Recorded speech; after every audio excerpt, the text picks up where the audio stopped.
Good morning, नमस्कार, स्वागत है आपका हमारे चैनल जीएस स्टडी 94 में और दोस्तों में यश। तो दोस्तों, आपको पता है जनसत्ता का एडिटोरियल है यहाँ पे इस समय। इसके बारे में हम चीज़ों को गहराई से विचार विमर्श करके बताते हैं। लिखा है समता और सम्मान। समता का मतलब होता है इक्वलिटी। समता का मतलब समानता है।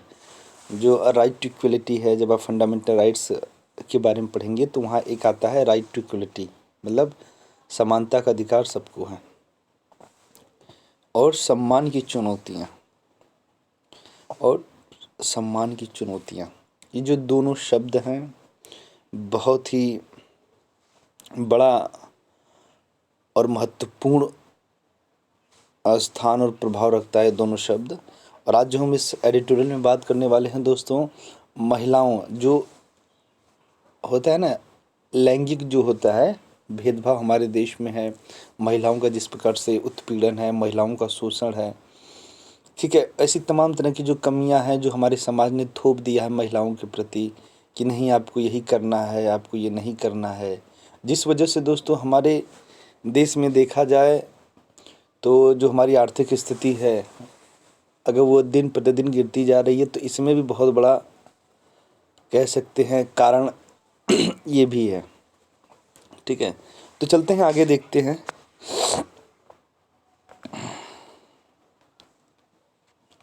सबसे पहले देखिए, यहाँ लिखा है भारत दुनिया में सबसे युवा आबादी वाला देश है। मतलब पूरी दुनिया में जो यहाँ पर वयस्क लड़के मिल जाएंगे, यंग मिल जाएंगे, वो पूरी दुनिया में कहीं नहीं है। अनुमान है कि 2050 तक दुनिया की आधी आबादी भारत समेत महज 9 देशों में होगी। किसी भी देश में बच्चे, चाहे बेटा हो या बेटी, भविष्य की पूंजी होते हैं। ऐसे समझिएगा, देखिए, यदि किसी परिवार में 4-5 लड़कियां हैं और सब यंग है तो ऐसा माना जाता है कि जल्द ही आर्थिक समृद्धि होने वाली उस परिवार की, क्योंकि बस अब वो यंग है, तैयार है कुछ करने के लिए। कुछ कोई जो है कि अपना अलग से स्टार्टअप स्टार्ट कर सकता है, कोई शिक्षा के क्षेत्र में क्रांति ला सकता है, कोई जॉब कर सकता है, कोई खेती से रिलेटेड कर सकता है। तो जितने लोग हैं, यदि 4-5 बेटे हैं किसी के परिवार में, यदि वो सही कार्यों में लग जाएं तो मतलब कीर्तिमान स्थापित नहीं कर देंगे उस परिवार का, उस गांव का। तो यही चीज़ है कि यदि हमारा भारत देश चाहे, जिस प्रकार से हम युवा आबादी वाला देश हैं पूरी दुनिया में, तो हम बहुत चीज़ें पा सकते हैं, कीर्तिमान रच सकते हैं। उसके बारे में यहाँ पे दिया है, इन्हें गरिमा और सम्मान के साथ परवरिश और सफलता समता मूलक दृष्टिकोण के साथ अग्रिम पंक्ति में खड़ा करने की जिम्मेदारी व्यक्ति और समाज की है।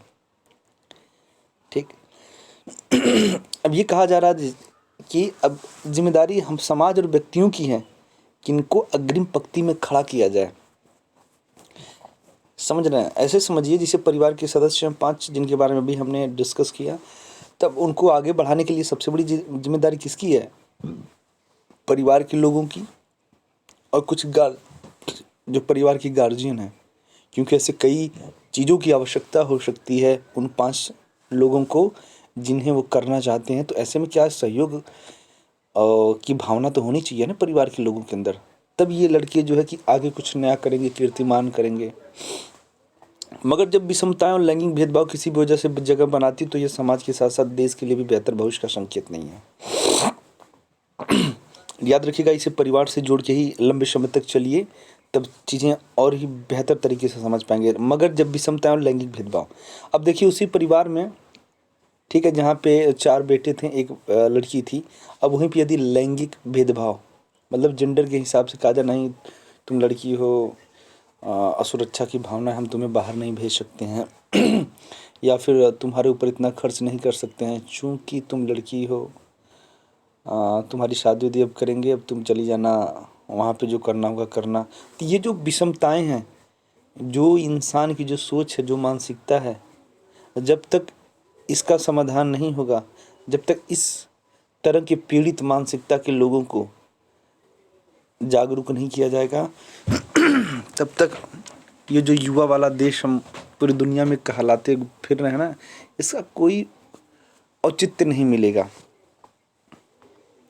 वैश्विक लैंगिक अंतराल सूचकांक 2022 के आंकड़े दर्शाते हैं कि भारत दुनिया के 146 देशों में 135वें स्थान पर है, जबकि 2020 के इस सूचकांक में 153 देशों में 192वें स्थान पर था। इससे अंदाज़ा लगाया जा सकता है कि देश में लैंगिक भेदभाव की जड़ें कितनी मजबूत और गहरी हैं।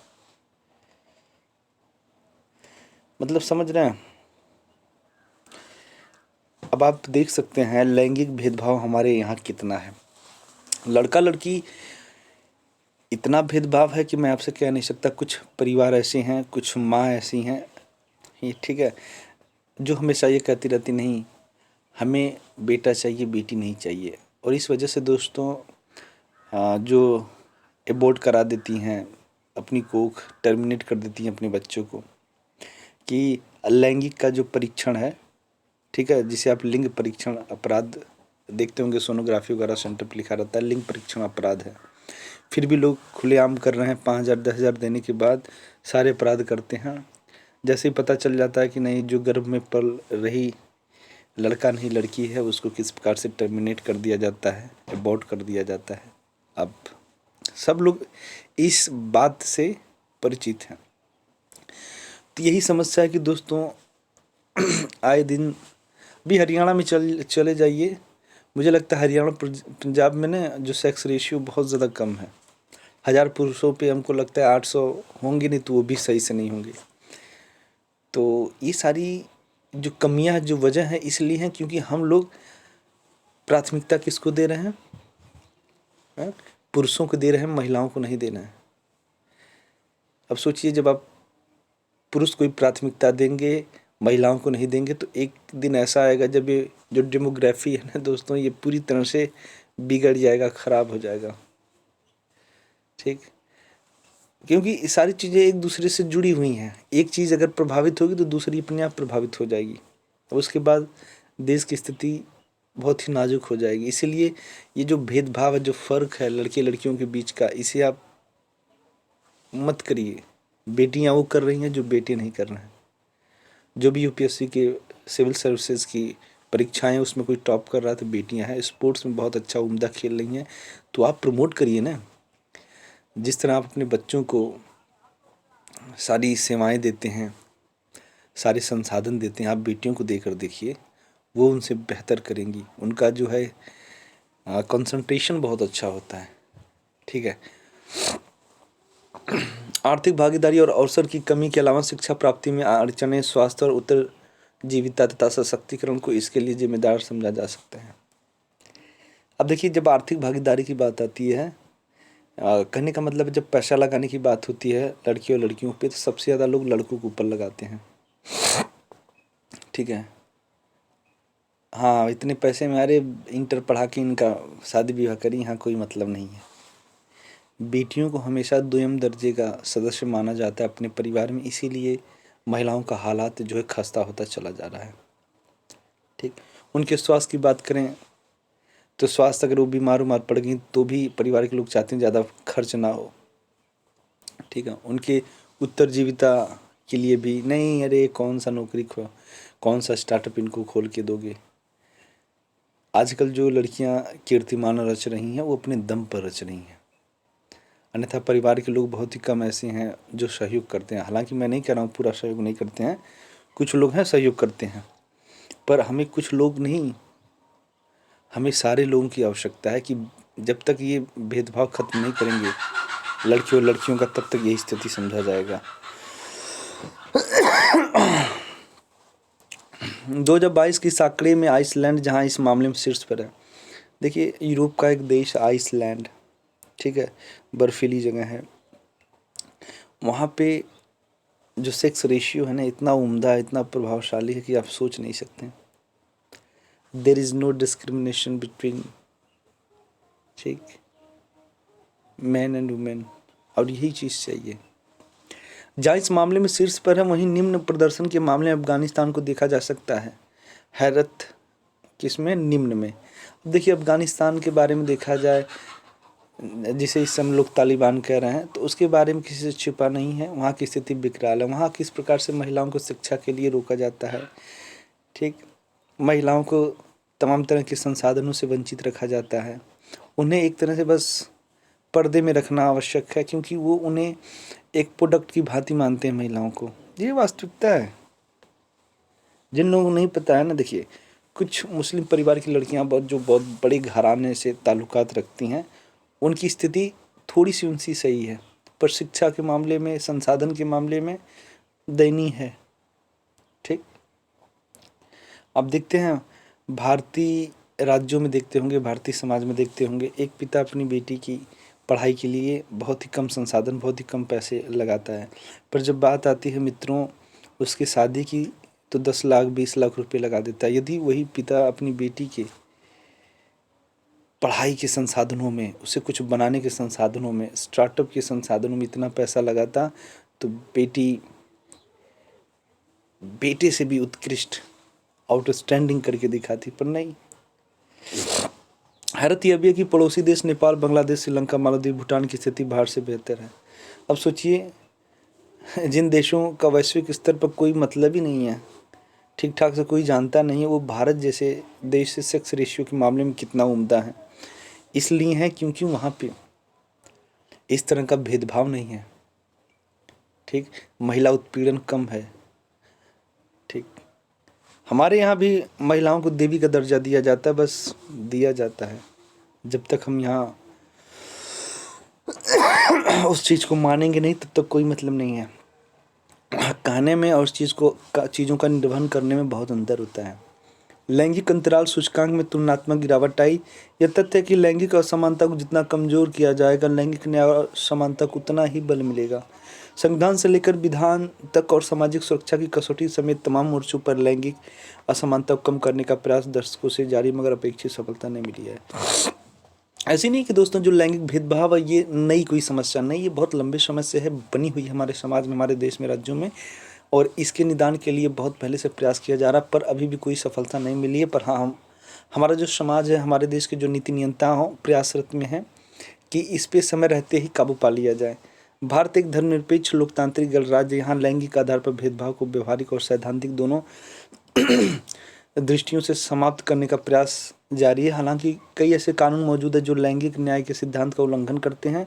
इससे समुदाय विशेष के पर्सनल लॉ भी हैं जहां ऐसे प्रावधान निहित हैं जो महिलाओं के अधिकारों को न केवल कमजोर करते बल्कि भेदभाव से भी युक्त है। यदि मैं बात करूं मुसलमानों का जो ट्रिपल तलाक है, जो हलाला है, जो ऐसी तमाम तरह की जो कुरीतियाँ हैं जो महिलाओं के अधिकारों का क्षरण करती हैं, ठीक, उसको कम करती हैं, उसका मनोबल गिराती हैं।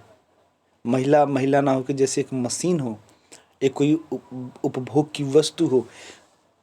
ऐसे कानूनों को, ऐसे ऑर्थोडॉक्स आइडियोलॉजी को अब बंद कर देना चाहिए। महिलाओं के सम्मान, महिलाओं के स्थान को समझने की आवश्यकता है। यदि आप किसी देवी देवता की पूजा करते हैं तो बेशक अच्छा होगा कि आप अपने परिवार की महिलाओं को उस योग्य बनाइए, पढ़ाइए, लिखाइए, शिक्षा दीजिए। ये चीज़ें हैं, ये अपने आप में बहुत महान कार्य है, पूजा पाठ के बराबर है। समान नागरिक संहिता को संविधान की नीति निषेध तत्व के अंतर्गत अनुच्छेद 44 में देखा जा सकता है कि चूंकि भारत लैंगिक समता के लिए प्रयास करने वाला देश है, समान आचार संहिता एक आवश्यक कदम के रूप में समझा जा सकता है। इसे होने से समुदायों के बीच कानूनों में एक रूपता और पुरुषों तथा महिलाओं के अधिकारों के बीच समानता स्वाभाविक रूप से आएगी। इतना ही नहीं, विशेष विवाह अधिनियम 1954 किसी भी नागरिक के लिए, चाहे वह किसी भी धर्म का हो, सिविल मैरिज का प्रावधान करता है। जाहिर है इस प्रकार किसी भी भारतीय को किसी भी धार्मिक व्यक्तिगत कानून की सीमाओं के बाहर विवाह करने की अनुमति देता है। जाहिर इस प्रकार किसी भी भारतीय को किसी भी धार्मिक व्यक्ति तो देख सकते हैं शाहबानो मामले में सर्वोच्च न्यायालय ने दंड प्रक्रिया संहिता की धारा 125 के अंतर्गत उसके पक्ष में निर्णय दिया कि जिसमें पत्नी, बच्चे और माता पिता की देखभाल के संबंध में सभी नागरिकों पर लागू होता है। इतना ही नहीं, देश की शीर्ष अदालत ने लंबे समय से लंबित समान नागरिक संहिता अधिनियम करने की बात भी कही। 1955 के सरला मुदग्गम मामला हो या 2019 का पाउलो कोंटिनो बना मारिया लुइजा वेलेंटीना परोरा मामला, सर्वोच्च न्यायालय ने सरकार से समान आचार संहिता लागू करने के लिए कहा। देखिए इसमें क्या समस्याएं हैं ना, जो समान नागरिकता संहिता की जो बात होती है उससे जानते हैं दोस्तों, आप किसी भी जाति धर्म से बिलोंग करेंगे, आपको एक ही जो है ट्रीट मिलेगा।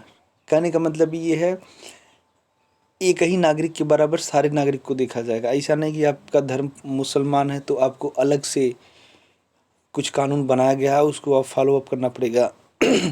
और यदि किसी महिला का आप शोषण करते हैं, उसका उत्पीड़न करते हैं या कुछ अनैतिक कार्य करते हैं तो आपको अलग से कानून, आपके धर्म से अकॉर्डिंग कानून चलाया जाएगा। यही कारण है कि हमारे देश में आज भी कुछ लोग हैं जो फन उठा के खड़े हुए हैं और महिलाओं का इस प्रकार से दमनकारी नीतियों की वो करते हैं, संरक्षण प्रदान करते हैं। गौरतलब है कि समान नागरिक संहिता लैंगिक न्याय की दिशा में एक महत्वपूर्ण कदम है। इससे न केवल व्यक्तिगत कानूनों की सीमाओं में जकड़ी असमानता को रोका जा सकेगा, बल्कि स्त्री की प्रगतिशील अवधारणा और उत्थान को भी मार्ग दिया जा सकेगा। ठीक, समान नागरिकता संहिता लैंगिक न्याय समझ रहे हैं। किसी भी जाति धर्म की महिला हो, यदि उसके साथ उत्पीड़न हो रहा है तो जो कानून बना है वो पूरे भारत की किसी भी क्षेत्र में वो कानून वहाँ पे इम्प्लीमेंट होगा, मान्य होगा। तब जाके महिलाओं का शोषण, महिलाओं का उत्पीड़न, महिला को जो दोयम दर्जे का समझा जा रहा, जो भ्रूण हत्याएं हो रही हैं, वो तभी बंद होगा। गौरतलब है कि 2030 तक विश्व के सभी देश अपने वैश्विक एजेंडे के अंतर्गत न केवल गरीबी उन्मूलन, भुखमरी की समाप्ति, बल्कि स्त्री पुरुष समानता के साथ लैंगिक न्याय हासिल करने को लेकर जद्दोजहद कर रहे हैं। ऐसे में बहुगामी लक्ष्य के साथ लैंगिक न्याय को प्राप्त करना किसी भी देश की कसौटी है और उससे भारत इससे परे नहीं है। तो वही चीज़ें हैं कि पूरी दुनिया जिस प्रकार से इस पे प्रयासरत है, एक मजबूती के साथ कानून बनाने के लिए प्रयास में है। अन्यथा जो प्रकृति का नियम है, सबको बराबर का हक है। आप किसी की प्रधानता इस वजह से नहीं सिद्ध कर सकते हैं कि नहीं पुरुष महान है, स्त्री नहीं है। परिवार को सबसे ज़्यादा आवश्यकता पुरुषों की है, महिलाओं की नहीं है। यदि हर परिवार ऐसे सोचने लगेगा तो एक दिन दूर नहीं जब समाज में महिला या तो ना के बराबर रहेगी या तो बस गिनती के बराबर। आजकल समाज में देख रहे हैं किस प्रकार की समस्याएं खड़ी हो रही हैं। रेप, मर्डर, एक्सटॉर्शन, किडनैपिंग, ये सारी चीज़ें कैसे हो रही हैं। ज़्यादातर देख रहे हैं कि महिलाएं बेचारी इन सब चीज़ों का शिकार हो रही हैं, क्योंकि हम समाज ऐसा बना दिए हैं। ठीक, कोई भी वीडियो बना दिए एक महिला को लेकर, ऐसी होती है, वैसी होती है, ये होता है, वो होता है। महिला को पढ़ने की नहीं, महिला को समझने की आवश्यकता है। जिस प्रकार से आप अपनी बहन से, अपनी माँ से प्रेम करते हैं, संबंध रखते हैं, जब आप बाहरी महिलाओं के साथ भी ऐसा भावना, ऐसे प्रेम दिखाएंगे तब जाकर बदलाव होगा। नहीं तो आजकल हर एक इंसान अपने परिवार के लोगों को तो समझता है, बाहरी परिवार के लोगों को हवस की नज़र से देख रहा है, जिससे कहीं ना कहीं समाज डर गया है कि यार लड़का रहेगा तो उसकी मैं परवरिश अच्छे से कर पाऊँगा, पर लड़की रहेगी तो उसे सुरक्षा मुहैया कौन कराएगा। समाज इतना गंदा हो चुका है, मैं अपनी बेटी को बाहर कैसे भेजूँगा पढ़ने के लिए। तो सब सारी दिक्कतें हैं। समस्याओं का बने रहना न केवल देश में बहस का मुद्दा खड़ा करता है, बल्कि विकास के पैमाने को भी अवरुद्ध बनाए रखता है। विश्व बैंक ने वर्षों पहले कहा था कि अगर भारत की पढ़ी लिखी महिलाएं कामगार हो जाए तो देश की GDP 4.25% रातों रात बढ़ सकती है। यहाँ ध्यान देने दिया कि अगर यही विकास दर किसी तरह प्राप्त कर ली जाए तो GDP 2.5 में होगी और $5 ट्रिलियन की अर्थव्यवस्था के सपने को भी पंख लग जाएंगे। देख रहे हैं, विश्व बैंक ने कहा है यदि भारत में जिस प्रकार से महिलाएं हैं, यदि उनको शिक्षित कर दिया जाए, जागरूक कर दिया जाए, तो रातों रात भारत की GDP इतनी बढ़ जाएगी, किसी अन्य देश के ऊपर निर्भर होने की आवश्यकता नहीं होगा। ठीक, जैसे दूसरे देश ये चीज़ें जानते हैं हमारे बारे में।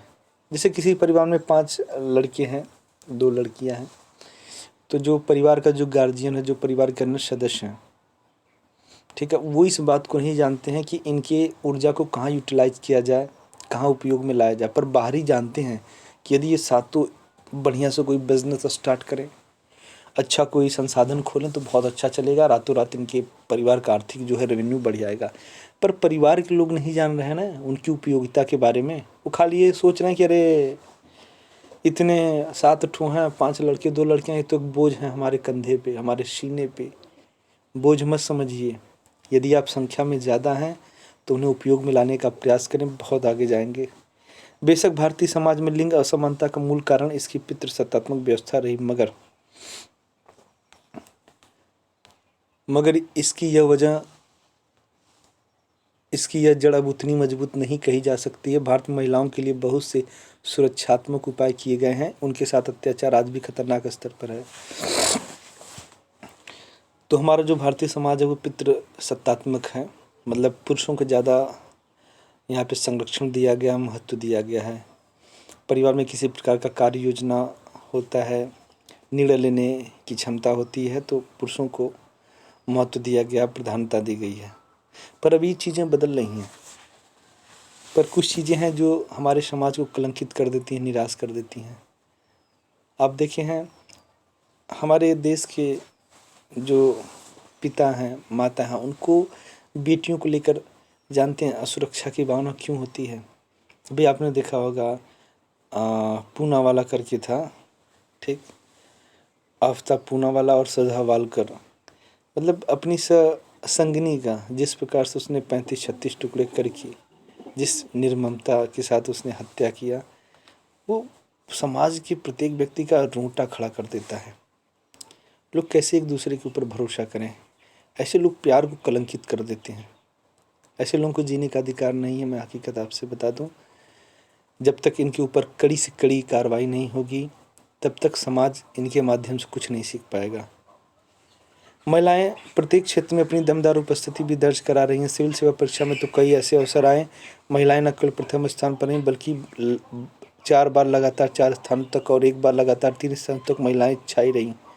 सही कह रहा हूँ। टीना डॉबी वगैरह जो थी टॉपर थी यूपीएससी, मतलब भारत के सबसे बड़े कह सकते हैं एग्जाम के लिए, परीक्षा के लिए पास करना महिलाओं का बहुत बड़ा बात है। और ऐसे कई परिवार हैं जो सपोर्ट किए हैं, उन्होंने बेटा और बेटी में फ़र्क नहीं समझा, ठीक है, और समान अवसर दिए, उनको जितना संसाधन चाहिए था, जिस चीज़ों की आवश्यकता थी सब दिया, तब जाके ये ऐसा हुआ है, ठीक है।